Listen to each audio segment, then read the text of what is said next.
Greetings, this is Ojambo. In this short tutorial, I want to discuss one of my affiliate links on Amazon. It's the Honeywell HCE100B heatbed personal ceramic heater.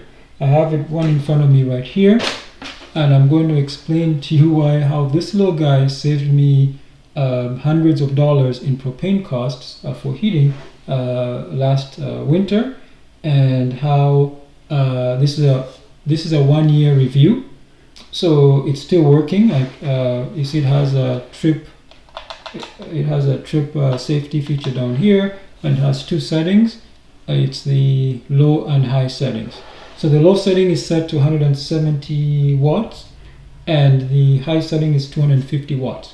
So that means that it uses it's very efficient and uses low power. So I'm gonna prove that to you. So I do have an affiliate link. So you can find this affiliate link on Ojambo.com. You pick up any article and you scroll down just above the footer. It will have recommended resources, and you see it's right there. It's the buy the Honeywell heatbed personal ceramic heater on Amazon. It's on Amazon right now. So this is what it looks like. You can see here, you can read more information about it, and then yeah, so as you can see, it has a shut-off protection. I just showed you guys that, and it cools down pretty quickly. Safety matters. And it's funny enough, I still have the box. I've been throwing out there, and you can get different colors. I obviously got the black one, and this little guy has been amazing. I'm actually glad that I did get it. So this is the Canadian site. But I believe you can switch to an international site. Obviously, it takes my country, so you can go read up more on it. So what I'm going to focus on next is, as I said, remember my referral link. So I do have some quick calculations here because I don't want to spend too much time wasting your guys' time.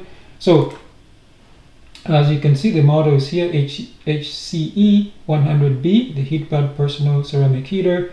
If you're interested, it's 170 watts low and 250 watts high. It's obviously 120 AC, 60 hertz. It's about approximately 5 by 4 by 4 inches, and it weighs 1.1 pounds or 0.5, basically half a kilogram. And it has triple protection I talked about. It has overheat shut off, and has cool touch housing. So for example, I can actually touch it. You guys heard. You see, I can switch it on. I'm going to put the trip thing on. You can hear it. I can put my hand there and leave it there. It will be perfectly fine. And it's also, the decibels are pretty fine. I work with it all the time when I'm here, and I think my microphone probably has some noise reduction, so you probably don't hear it as well. And you can see, so it comes with a 3-year warranty. I guess I don't know if that's international as well. And then here I want to show you some cost comparison. So this is for the past winter.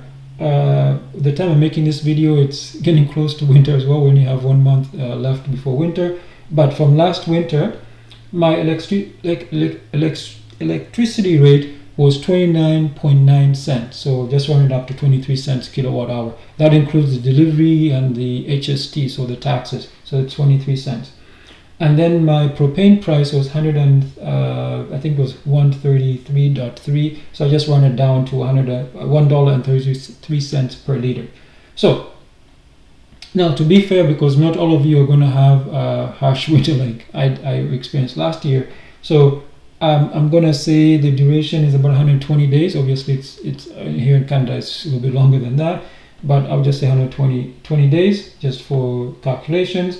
And so what I found is in the middle of winter last year, when I dropped the temperature from 20 degrees to 16 degrees, meaning that I was using much less propane because I work from home, obviously I'm going to have significant savings, over $100, which is really amazing. Especially last winter, I said it was really, really, really cold. I mentioned that a few times where the snow was right up to my knee.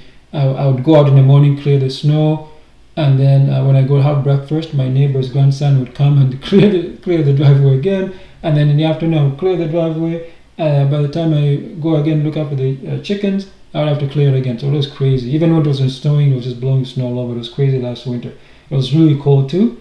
So that made a big change because of this little guy. So because it's called the personal heater, I just put it in a room, like for example, this is a cozy room here, and obviously I'm going to dress appropriately as well, even right now. And then all I want is just my personal space. That's all. That's what I need. I don't need to heat the entire house. That's one of the things I used to do the first year I was here. I would heat the entire house to 22 degrees. So even the coldest parts, which are not even there, it heats up. Anyway, I don't want to get into my beef with central heating and cooling. So as you see here, I have some calculations for you. So these calculations are based on your use case. So what I do is when I need a little bit of heat, I switch this little guy on for about usually it's about 60 seconds, but sometimes when I'm working I forget about it and it's 5 minutes, right? Then I switch it off. So I wanted to be fair and very conservative. So what I said was that I switch it on about 4 times in an hour, so about 5 minutes each. So what that means is that in an hour it's 20 minutes, so it's not a full hour. I don't have it on running the full hour because I don't need it. I said it's I get warm enough and I do something else. So so I'm gonna do the calculations and I'll show you the actual cost per month. Of course, your electricity bill is going to go up a little bit because it's you're using something. So I'll show you how I calculated this. Let's go here. So as I said, it's basically because I'm in this room about 10 hours a day. So most calculations you see they'll say 8 hours, which doesn't make sense. I'm here for 10 hours. I'm being realistic. So the 10 hours, as I said, because again I'll be conservative. I use it 20 minutes in that 1 hour. So that's why. So in a 10-hour period, I use it for 3.33 hours. Okay. So with that. And then what I do is I times those hours for 30 days. So I'm making the quick assumption. I've already done this calculation before. So a month is about 30 days, actually 30.2 or 3 or whatever it is. So what I did is I times that by 30 because 30 days in a month, I get 100. So it's 100 hours that this little guy is on conservatively, remember, right? So 100 hours. Now, as I said before, remember this 170 watts. Most of the time I use the low one. I rarely use the high. So then after that, I for this calculation, what I did was I used the 250 watts. So what I did was, because you have to remember, it's not using a full kilowatt. It's using 250 watts, which is obviously a quarter of a kilowatt. So then what I did was I simply divided by 4. So that means that in an entire month, this little guy uses 25 kilowatts. If I leave it on for the 10 hours, and I said that's not usually the case, but I said I just want to be conservative. Then after that, I just multiplied it by the 23 cents. So that means that my electricity cost is going to go up by $5.75 per month. Now compare that, right? So to the propane, which I said propane is $1.33. If I go back here, you see propane is $1.33. So clearly the winner is this little guy, because I said it heats up and it does its job. And I said I also use I actually use the low setting here, so meaning my electricity cost is even less. It's around, I think, $3.75. I did the calculation earlier. So what does that mean in propane savings? So